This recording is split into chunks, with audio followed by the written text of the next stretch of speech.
Bismillahirrahmanirrahim. Assalamu alaikum, everyone, and Eid Mubarak. I hope everyone had a wonderful Eid wherever you are. And right before this, I was listening to CNN, and people reporting that there are like these crazy parties happening all around the world, or not around the world, around the U.S. Like people are gathering and doing unbelievable things. So I hope you're being safe wherever you are.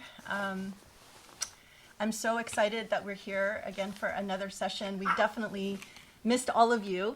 It was really, we were getting into a groove. Oh, of course. I still haven't learned. You have no idea what I'm saying. All right. Okay, I'm going to put someone in charge of like reminding me to put on the professor's ears. So, or maybe that's by design. Maybe he doesn't want to know what I'm saying, so I don't embarrass him. I was just commenting that right before this on CNN, there are like reports of hundreds of people like gathering for parties and going nuts. So it's a little insanity.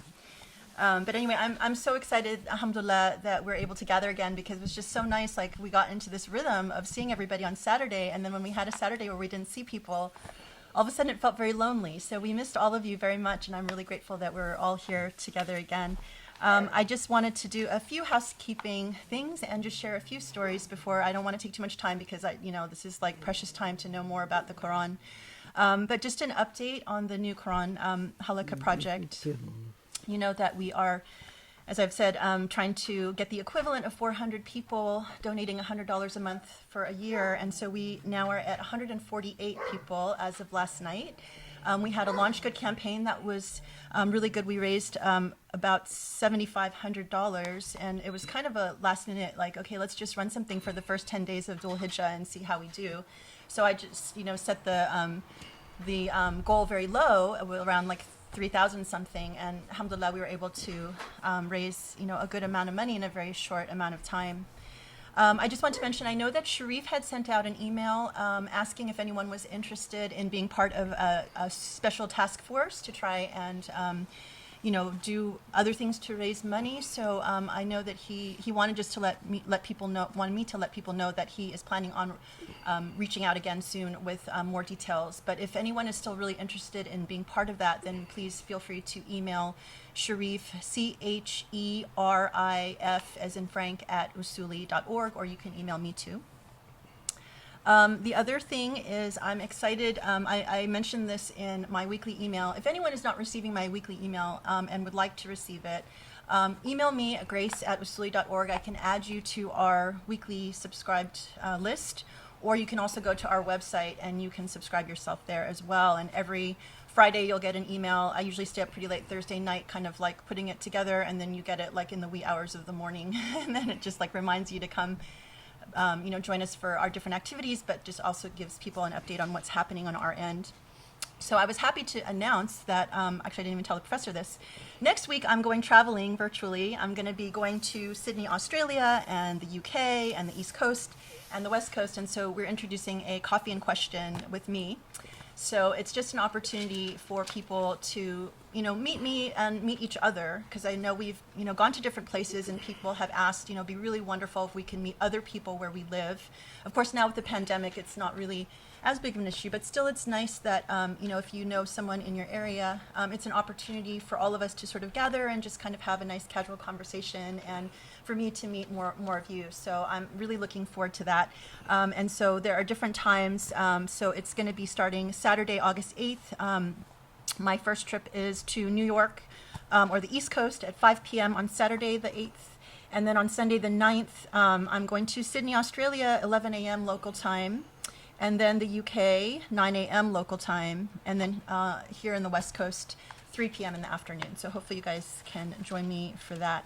So I just wanted to share, I love sharing kind of messages that I get. And, please forgive me if you're the one who sent me this message and I didn't ask for your permission before. I try to keep it very anonymous, but sometimes these things are so beautiful that I can't help but share. So this one is this is probably one of the most touching messages that I've gotten. And, like a lot of these messages, as I've said before, really make us like, one, feel the impact of the work that we're doing. It makes it a lot less lonely, and it just feels very gratifying.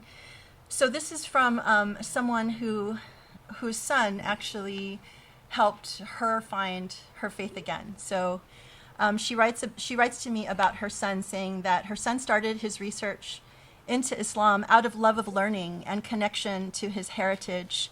And after a period of wander, trial, and tribulation into his research, he discovered the teaching of the professor and was smart enough to relinquish all others and put his focus on this brilliant scholar. After having seen what, actually, you know what? I wanted to start by this. I missed a first sentence. I wanted to express my gratitude for the opportunity provided to me to reevaluate my faith in the religion which I received from my parents and rediscovered from my son. So her son did a period of wander, was smart enough to relinquish all others and put his focus on this brilliant scholar. And after having seen what this teaching had done to his soul and his ever-loving personality, I was convinced that I wanted to know the God that he had come to worship. And the rest is history. So we're so grateful to receive the blessings of the professor's teaching through your gracious generosity of sharing this online. So I just thought it was so beautiful that, this person had an opportunity to rethink what she discovered from her parents through her son. And that's like a dream that I think every parent shares, is just, always praying that their children will stay close. So that was particularly touching for me. The second is sort of an interesting example of the progression of time. So this is someone who contacted me on Facebook, and the first contact was back in 2018 at the end of the year, so 2 years ago. And this person, she asked me, can you please give me any recordings or articles that Dr. Abou El Fadl has on dua and its acceptance. I urgently need this issue. I need this because it's really testing my faith. None of my prayers ever get answered. None of my dua ever get answered. It doesn't matter how much I fast, pray, give sadaqah. Supplication never seems to get translated into reality. I need to know where I'm going wrong and how to achieve what I want in life through supplications.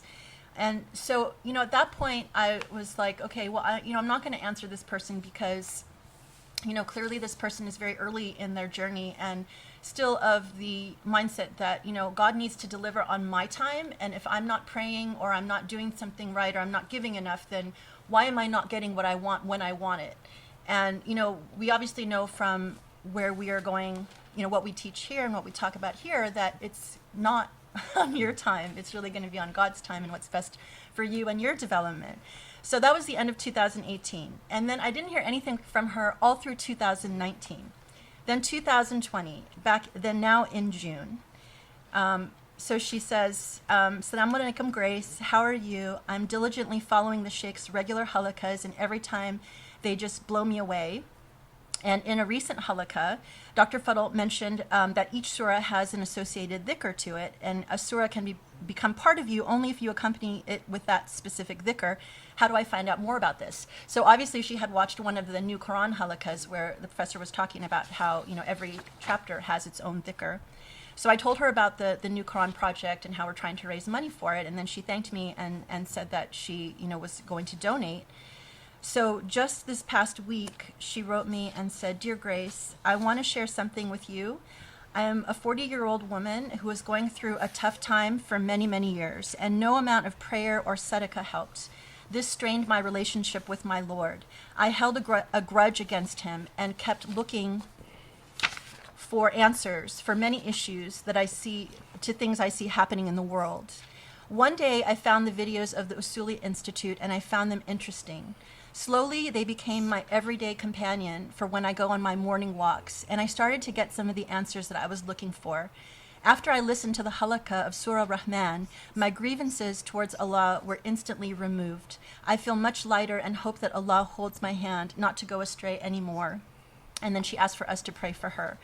So I just was blown away, because if you look at the transition from the end of 2018 to just this, this past week, I wrote to her, well, it sounds like God finally answered your prayers and your sadaqah. You found, that investing the time in the knowledge and finding us made a difference. So alhamdulillah, I thought that was incredible.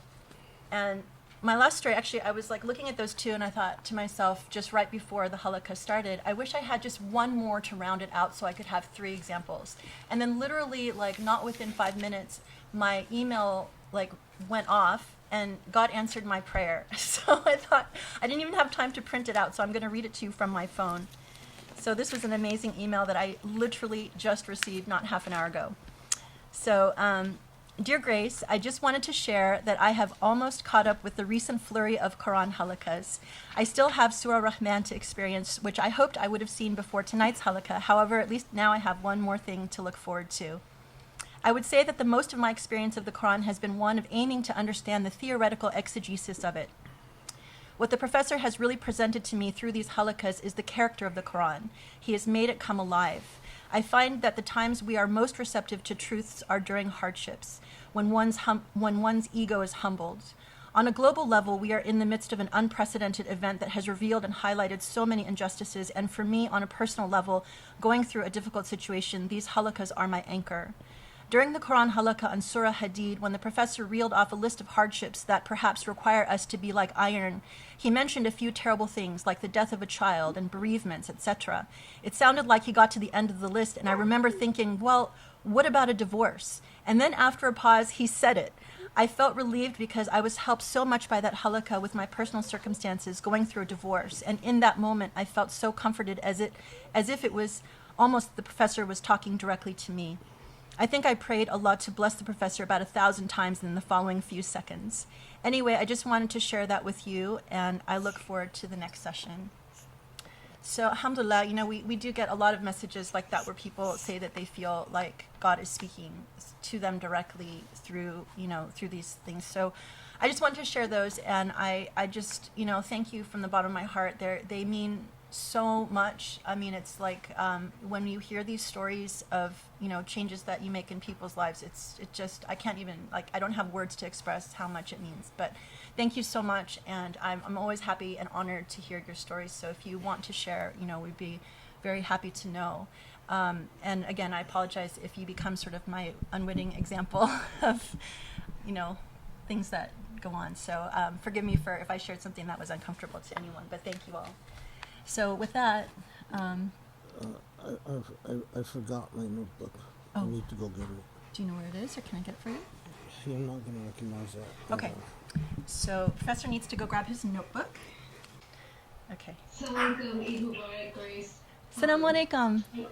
I just wanted to check, you had talked about the virtual global kind of tour that you're going to be doing. Yes. And we're invited for that, to be able to join you on those. Oh, of course. Yes, please. I would love that. So, and you can join at any time that's convenient for you. So, it's better if you can join wherever, where your time is, so that if the pandemic ever ends, then you actually, might know people in your area. But that would be fabulous. Okay. Yeah. Are you going to, I apologize if I forgot that, did you already send a list? Because you were mentioning I did. Yeah, so it's, you get our weekly email, it's in there. So I listed, so I listed the times. Yeah, so hopefully, it'll be a chance. I'm hoping that it'll be an opportunity where everyone can kind of say a little bit about themselves too, and that way, people can get to know one another, and then hopefully we can create a group. And in the big scheme of things, I would be super excited. We're talking about my travel. We're talking about my travel plans next week. It would be really cool to create sort of support clusters, right? So, and if these communities can grow, I know there are a lot of people in the UK that follow what we do.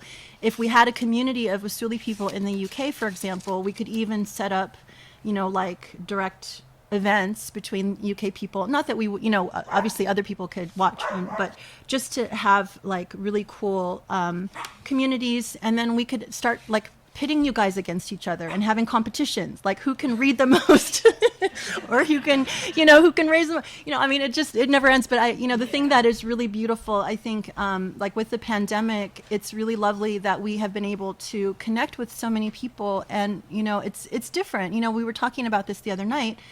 When we really were just having people come to Los Angeles, we were really just limited to one geographic location. We didn't really have people dial in.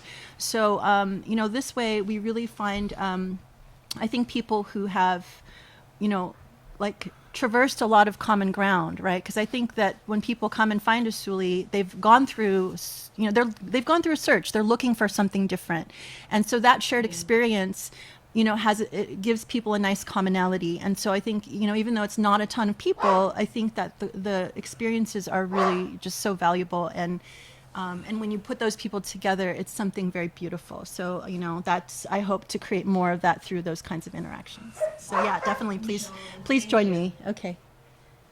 Shall we start? All right. If everybody could mute their mics, please. We could get started. Okay.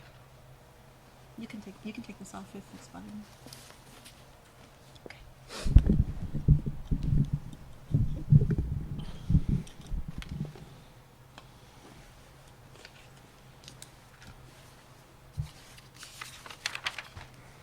Assalamu alaikum, everyone.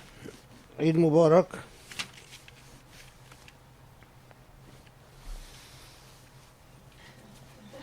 Thank you for the wave. بسم الله الرحمن الرحيم اللهم اشرح لي صدري ويسر لي أمري واحلل عقدة من لساني يفقهوا قولي اللهم صل وسلم وبارك على محمد وعلى آله وأصحابه يا رب العالمين. Okay, so inshallah we will be doing Surah Al Sajdah. I don't know if Grace had already mentioned this. We received another sizable donation, and the family didn't want their name mentioned. And there is no better way to honor families that give a sizable donation other than doing dua for them, than to actually have another halaqa. So you have that family to thank for this halaqa.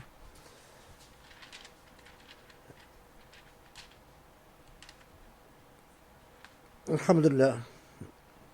I pray that inshallah that this project is able to get off the ground. I can't imagine something more important for contemporary Muslims than understanding the Quran. And I can't imagine anything that is more core to who we are as Muslims. It's really quite simple. If we have a relationship with the Quran, then we have a relationship with God, and then we are on the right track.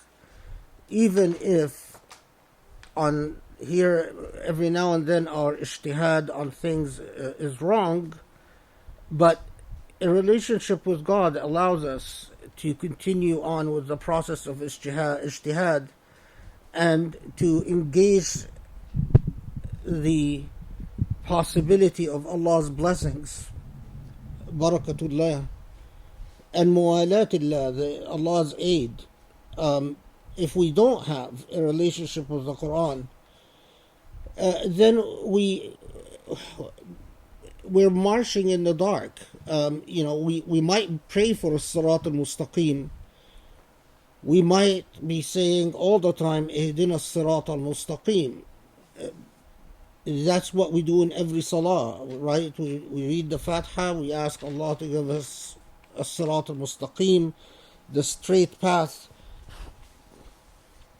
But the truth of the matter is, without a relationship with the Quran, your prayer is nothing more than wishful thinking. And you don't have the mechanisms to interrogate and to think carefully about whether in fact you are on a Sirat al-Mustaqim or some other Sirat, some other path. it is really only a relationship with the Quran that allows you that.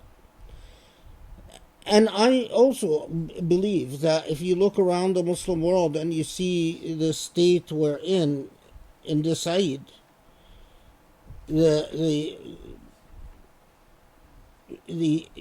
something as basic and as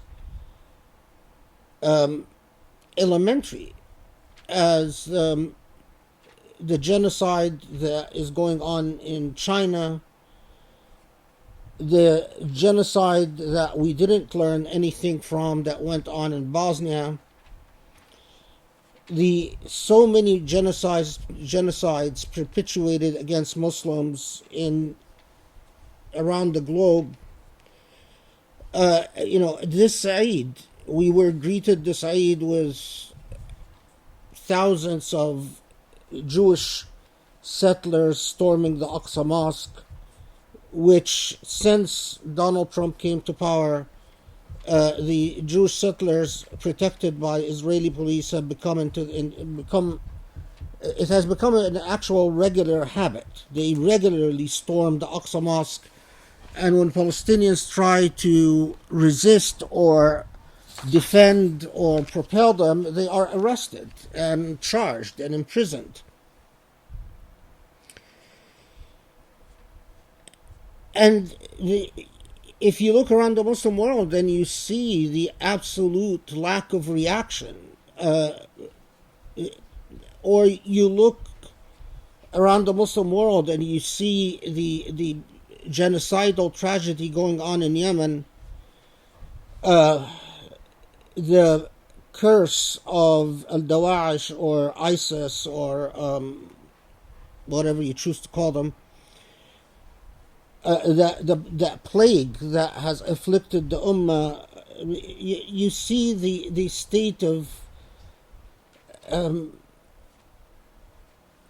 the lack of value to human life that we see in Iraq and Syria and Libya and Yemen and so on. After all of these years, I have become firmly convinced that it all grows from the fact that our Ummah has lost its connection to the Quran. We read Quranic verses, we recite Quranic verses, but they don't have earth-shattering powers upon us anymore. And we'll talk about that. The reason I talk about this, because Surah Al Sajdah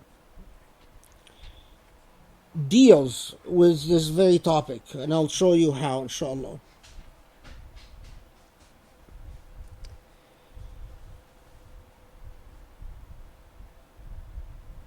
We human beings have a miraculous thing that Allah has given us called consciousness. Philosophers and scientists have been debating what is consciousness for a very long time. And in fact, the question of consciousness had even engaged far back as the Greek philosophers. You might think it's easy to define, but it's actually one of the most challenging philosophical questions. What is consciousness? What does it mean to have consciousness?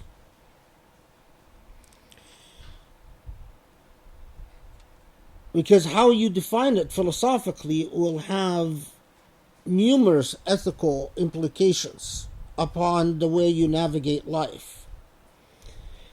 Whether all states of consciousness are equally valid or equally worthwhile or equally recognizable. At what point can we say that consciousness no longer exists? So, we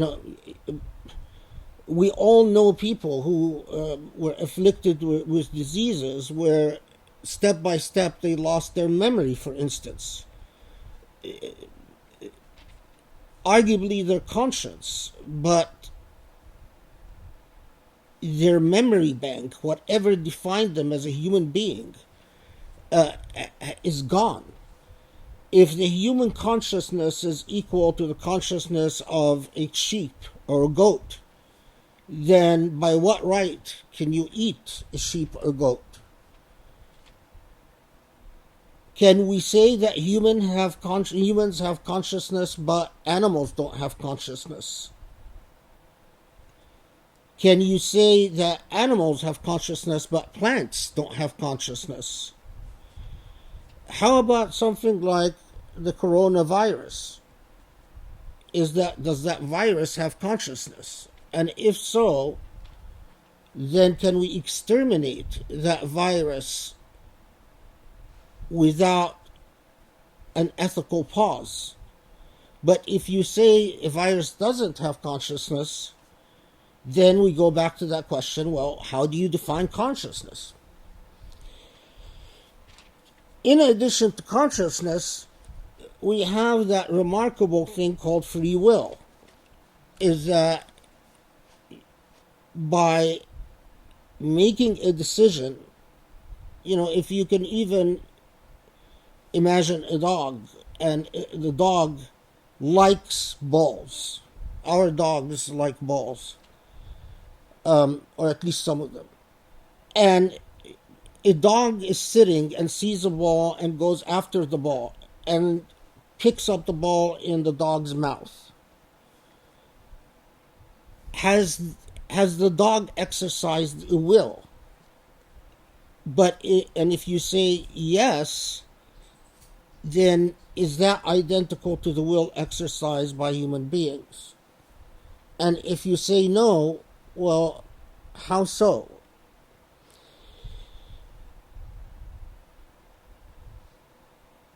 Is acting upon instinct or whim a will? At what point, if you say yes, then there is so much in the universe that acts upon instinct without variation. But if you say no, then that poses a whole set of other problems. So anyway, consciousness and will has always been a very challenging philosophical and even scientific question.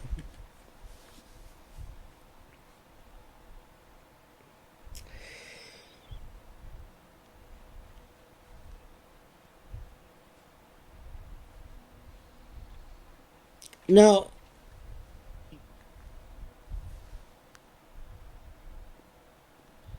the reason I give this introduction, I think it will become clearer later, but keep in mind that your consciousness is shaped by a numerous set of factors that all craft and engineer and chisel your what you call your will in a variety of ways. We do things because of a variety of influences upon us. And initially, as we are firstborns and growing up and uneducated and even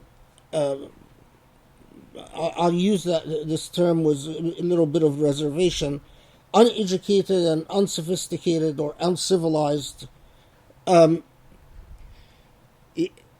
willpower, our consciousness, and then our willpower is shaped often by stimulants that surround our environment that are neither carefully scrutinized or even methodically held. So in other words, there are a lot of us that are like the leaves of a tree. The wind blows us one way, and then another wind blows us the other way. And in fact, this is the way we start out, and this is a stage. And again, I'll come back to it when we talk about Surah Al Sajdah. We are influenced by sama, by hearing. What this means is that you are influenced by stimulants that are not scrutinized critically or held methodically. You're simply the sum total of a variety of influences that impact upon your consciousness, that in turn shape your will in a variety of ways. You might think that you're autonomous, you might think that you're sophisticated, you might think that you know who you are and what you want, but in fact, very few of us know who we are and what we want. Very few of us have gone through that process where we are fully conscious of who we are and exercise our willpower accordingly.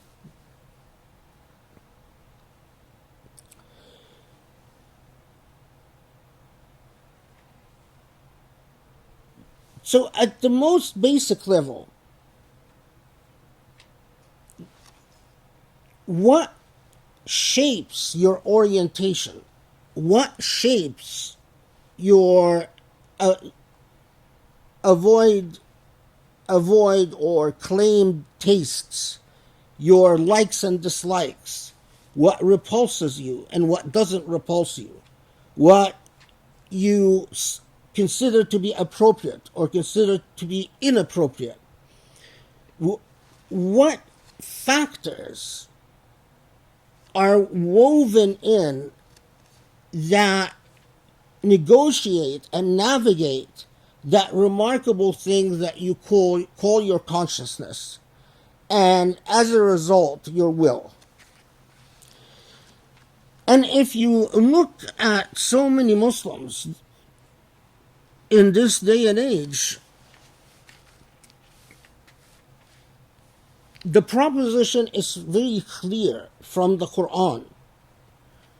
Allah reminds us again and again and again in the Quran that the single most important factor that should be influencing your consciousness and as a result your willpower, the single most important factor should be your relationship with Allah.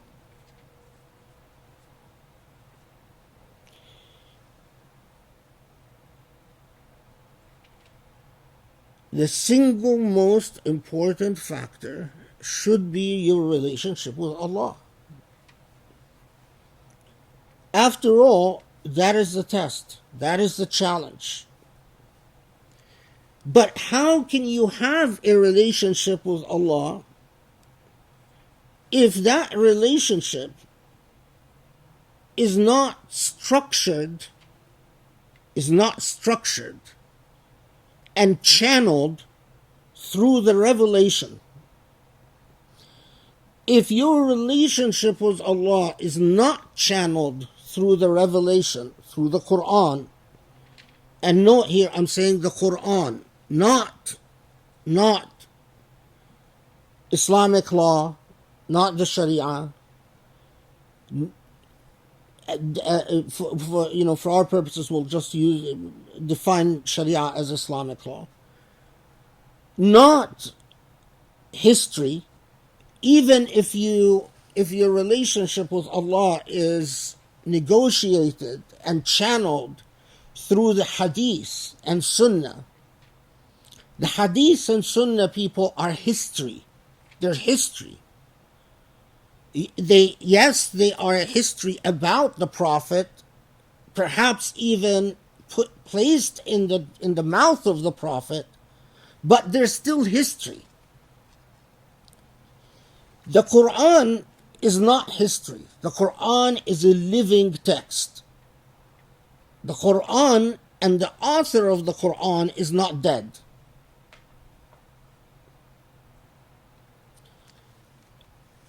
The author of the Hadith and Sunnah is dead. Peace and blessings be upon him. But as honorable and as inspiring and as beautiful as he was, because he's human and because he's dead, he is a part of history.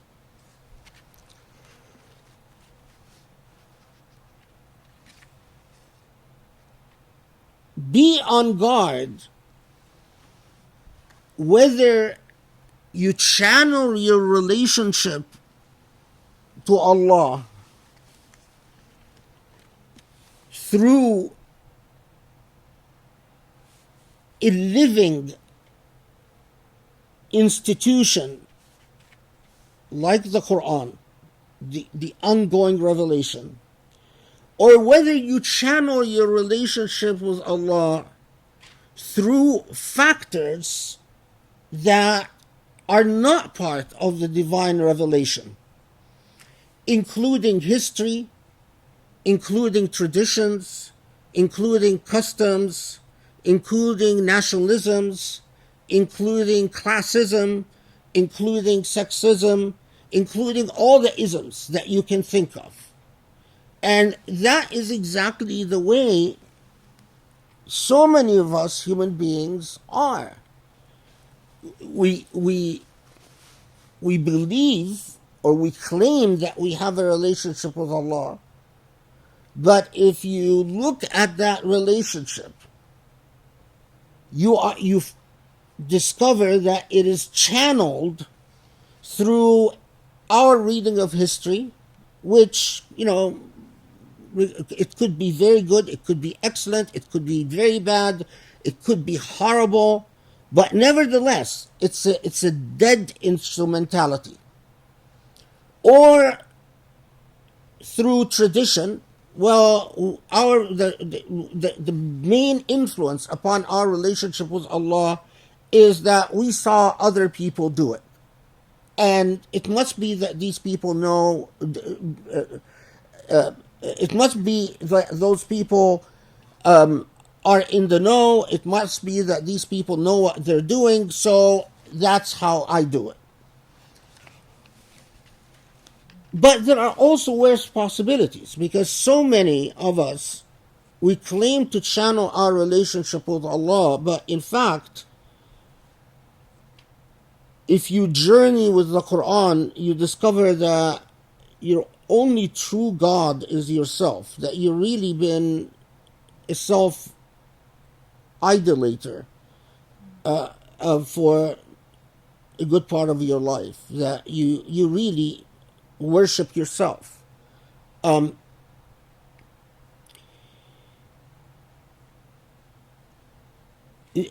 so many of us, by the way, do that. So many of us worship ourselves. So many of us, our egos has obfuscated and confused things to the point that we no longer can differentiate between ourselves and anything else, leave alone Allah subhanahu wa ta'ala.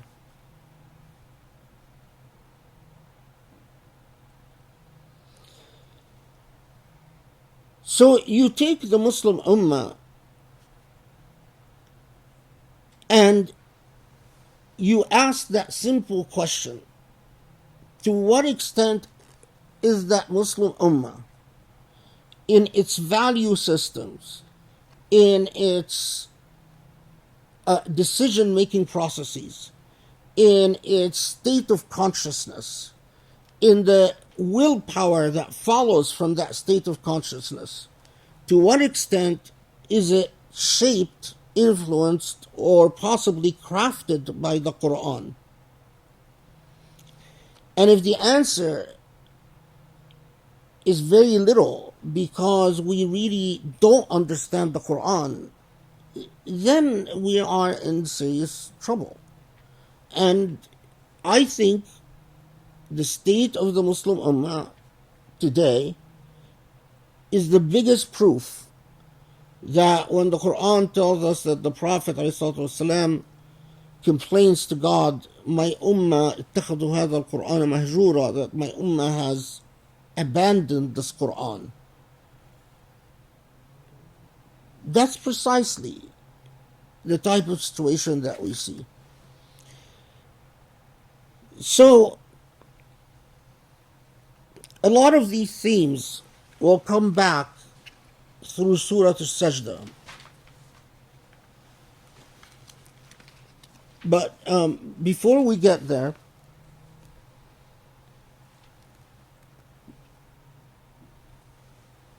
so it is obvious why I think the Quran, you can't get more critical and more important than that. And I pray to Allah, everything is according to Allah's will, but I pray in kana fi al-khair that Allah would enable me to complete the entire Quran, at least in recorded form, to leave it to posterity before time runs out. And that's something that only the most unwise don't think about the time running out.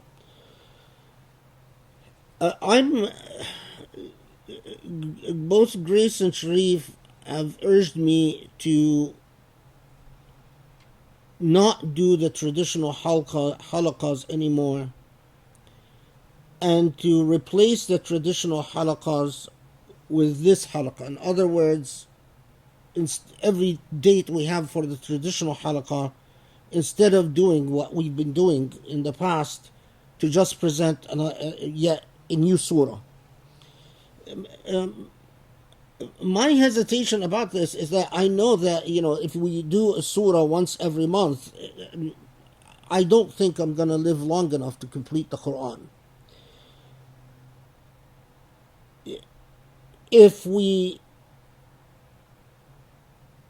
But my main hesitation is that I'm worried that then, so clearly we need then to do, we need that year that we've been talking about to try to go through all of the Quran or most of the Quran.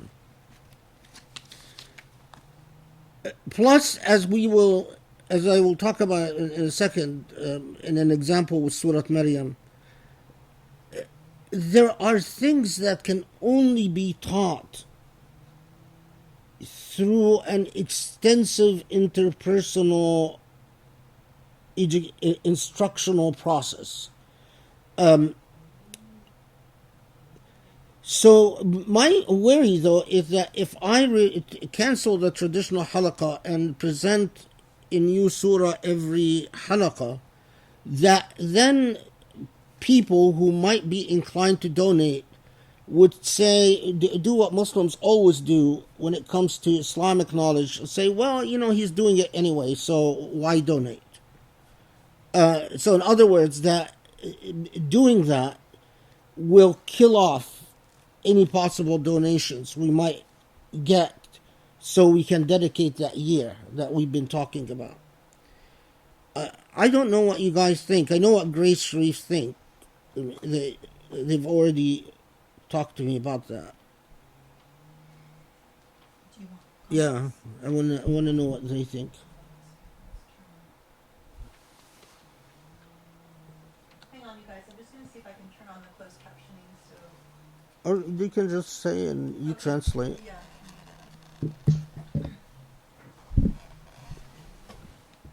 Was I clear about my concern? Or? Yeah.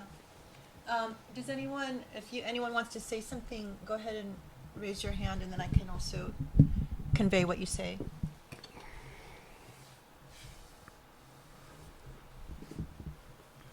I noticed that a lot of people were nodding their head when you said that you're worried about people not donating anymore because it continues anyway. Yeah, so I mean, the bottom line is because we do have a traditional halaqa date coming up. I want to know: do I keep on with the traditional halaqas, or do I cancel the traditional halaqas and do this instead? And but if so, is that going to kill the donations? So Rami commented that he agrees with me and Sharif, and Enjim had a comment. Enjim, do you want to just state what your suggestion is? Sure. So like yeah, so one of the thoughts that came to my mind is that if there was kind of a way to do something in between, if you want to do something in between, so that you're not also having to completely bring a full stop to it until you get the full funding, but neither are you having to completely replace the halaqa and just say, you know, we're going to do this. And I mean, I have a lot of respect for the amount of effort and energy that this work is taking.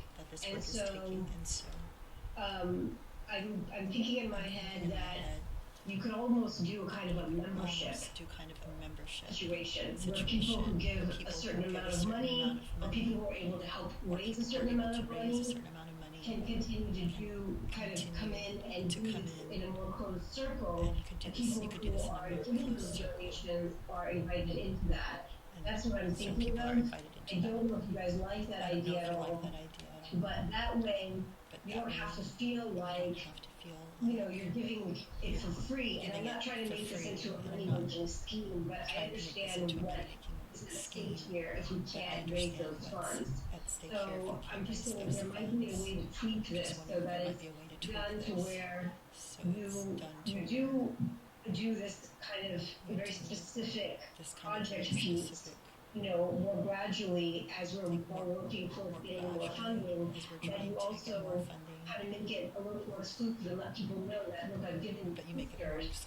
Now you can join into this if you're able to help with funding. So you can underway and maybe make it into a proper full-blown project that happens. I don't know if that helps. Are you able to read? There's like a little bit of. No, it's too far away. But Okay. I can't pull it. No, I can't pull it. Okay, hang on. Let me read some of the comments that people put in the chat. Okay. I gotta get through this too. So it says. Grace, I have a suggestion to Grace. Oh yeah. Go ahead, Zezin. Actually, yeah. If you guys, you know what? It is better if you put it in the chat, and then I can read it. I think that'll be more efficient. So okay, Serene says if that's your concern, that means that we should only be more rigorous with collecting funding. However, people need to hear this information more than the traditional halaqa, since this is innovative, unique, and eye-opening, while we have other videos from other scholars going over traditional text. Okay, and then Nora says, I really like both tafsir. I like the traditional tafsir as well because the professor encompasses and teaches us so much of the historical opinions in ways I've never heard. However, whichever is best, I would feel blessed to hear and learn. Cheyenne says, I think some of this conversation ought to be had in the task force meeting that Sharif is trying to arrange. That being said, I definitely am pro new Quran halaqa. okay. Sorry, let me just make sure I didn't miss anybody else. Did anybody else want to make comments in the chat that I should share with the professor? Hi guys, I'm just typing something now. Okay. Go ahead, Joe. That's fine. Joe's typing something now. Are there any comments in the YouTube video? Okay. Do you want to share any of them, or? I'll send it to you. Okay. I'm also Sharif's going to send me the comments in the YouTube. So. There's only one. Oh, there's only one. Okay.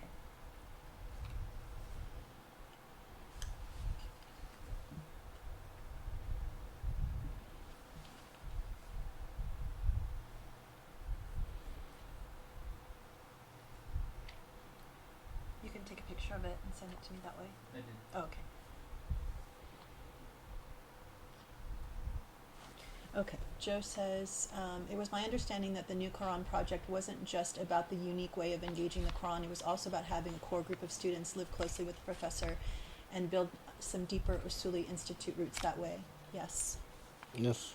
Yes. Absolutely. Absolutely, right. Serene's like, yes. So in that sense, I feel we need to stick to fundraising, is the last comment of Joe. Okay, is that it? No, there's one more from the YouTube. Maybe the hermeneutic surah and the New Quran version of the same surah in the same month. Read the one above that. Oh, sorry. The one above that?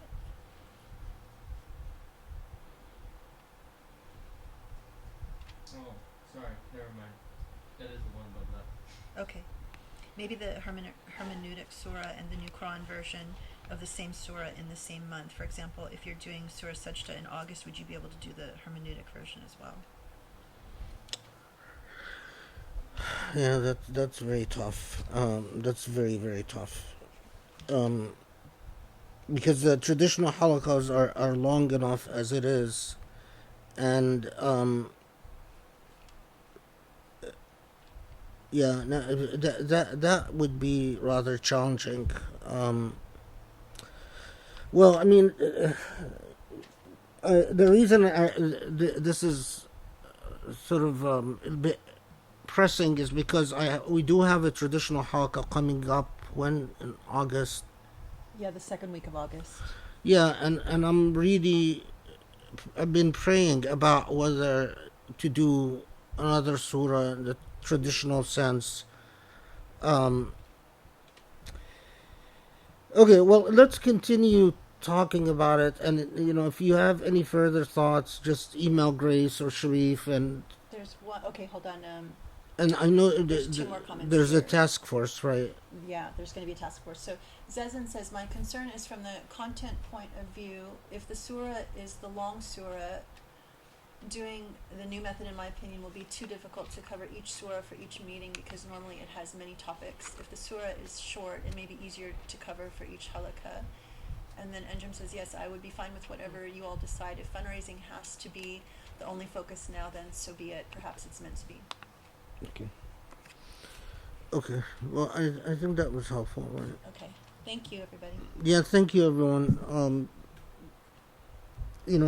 I hope Allah will guide me soon. So I was actually struggling this week whether to present Surah Maryam or Surah Al Sajdah. And before we jump into Surah Al Sajdah, I want to say something about Surah Maryam. The reason I was struggling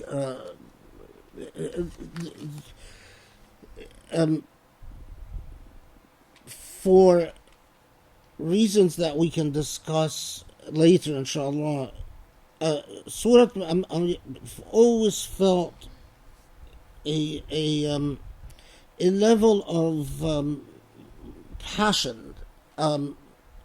In fact, a level of romance with Surah Maryam. It is remarkable. It is profound. It is earth-shattering. And at the same time, having read as much as Allah has enabled me to read in terms of the tafsir on Surah Maryam and what contemporary Muslims say about Surah Maryam, it just, it's very helpful, and you get a lot of insights about the different ayat and so on, but they completely miss the point. I believe, Allahu Alam. They miss the point as to so much in the surah. The Surah Maryam would have been a good complementary surah to Surah Al-Rahman, because while Surah Al-Rahman is called Surah Al-Rahman, Surah Maryam is distinguished by the fact that it is the surah where the name Ar-Rahman from Asma'ullah al-Husna is mentioned the most. So Ar-Rahman is mentioned in Surah Maryam more than any other surah. And there is a reason for that. And of course, we're not going to get into this reason now, but there is a reason, and it has a very profound, multi-layered purposes in terms of Islam's relationship to Christian revelation, and the remarkable way that the Quran deals with Maryam when you compare that Quranic treatment of Maryam with what you find, for instance, in the Gospel of Luke, and there are certain parallels between Maryam in the Quran and Maryam in Luke, but the differences are far more fascinating. The other thing is we are in pressing need, we so badly need the type of rahmah, the type of well, you know what rahmah is, the type of rahmah, the type of mercy and compassion taught by Surah Maryam, and especially when we couple it with Surah Al-Rahman. The reason I had to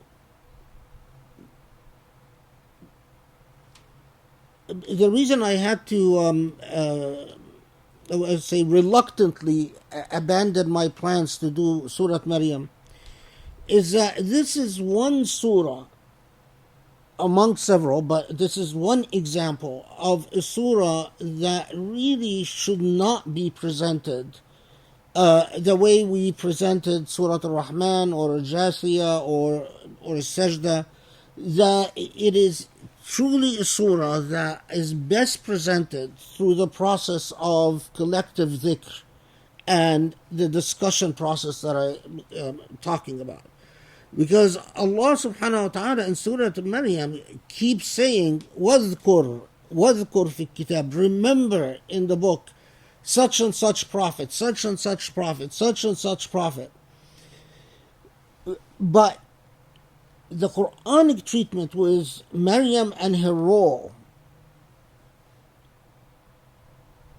contrast to this call for recollection with other prophets, and the contrast is more fascinating than anything else. Maryam as a woman and is as a Siddiqah, but Maryam as a woman has so much to teach us, contemporary Muslims. In terms of so much, her strength, her understanding of God, her understanding of her role, it is an inspiring model in every sense of the word. And again, while in the Islamic tradition you find many scholars who've written about Maryam and debated whether she was a prophet or whether she was a Siddiqah, a sort of a holy person, but not a prophet. While again earlier generations of Muslims took that very seriously and had these debates and wrote about the type of role model that Maryam offered and so on, the figure of Maryam and the role of Surah Maryam is completely empty in the modern Muslim world. And instead of doing what earlier generations have done, and that is to take the character of Maryam and then complement it with other female characters like Khadija, like Fatima al-Zahra, like Aisha, and through that create an active, energetic dynamic for understanding of the role of women in society. So again, in pre-modern Islam, you find many scholars who've written about Fatima al-Zahra and Maryam, or Khadija and Maryam, or Maryam and all three, or Maryam and all four, including Aisha, if that was there.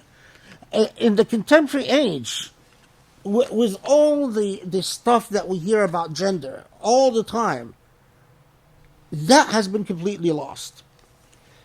To our great harm, to our great loss, because you can't imagine what our ummah lost when it lost the feminine model and it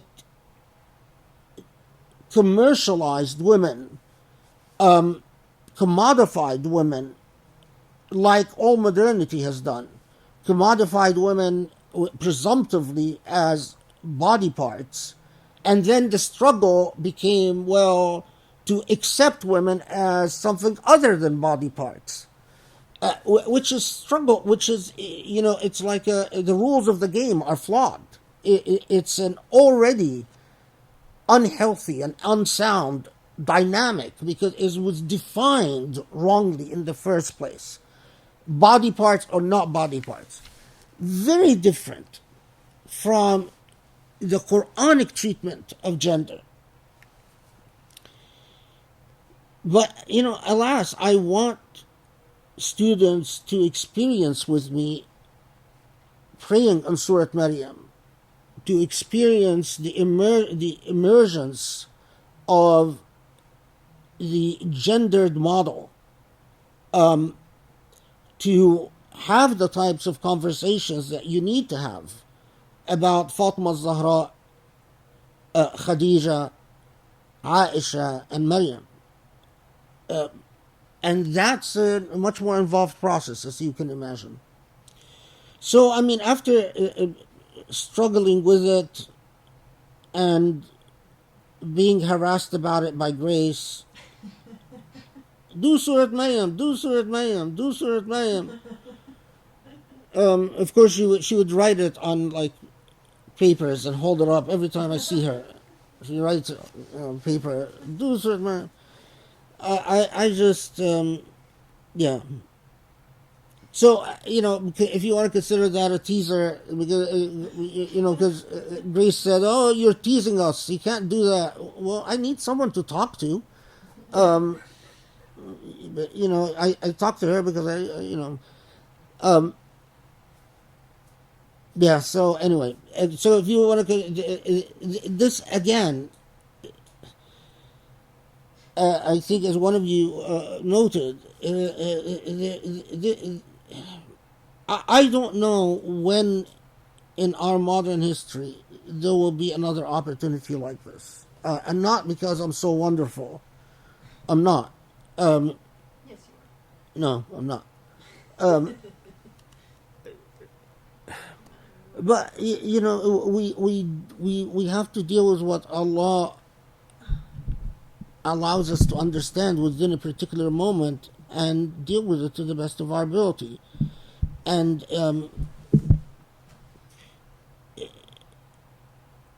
yeah, I lose sleep over the possibility of going to my grave and not unloading, because I don't know how long we're going to have to wait before. Okay.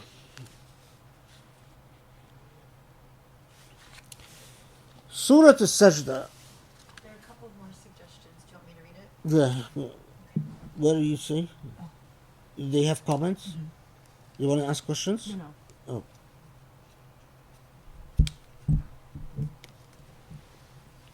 Just a few last comments before we move on. These were related to what you were asking.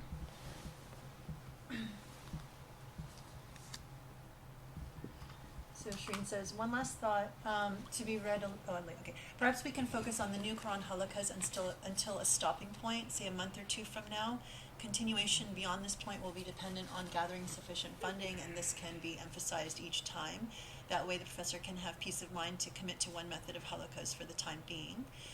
Another suggestion, perhaps the professor can present a new Quran halakha in place of the traditional one whenever we reach a checkpoint on the way to 400, or the equivalent. So every 50 or 100 donors, we get a new Quran halakha. This provides motivation for fundraising and keeps the new Quran halakha going while the fundraiser is going on. That's a good idea. These are really good ideas. Okay. Thank you, everybody. That's awesome. Okay.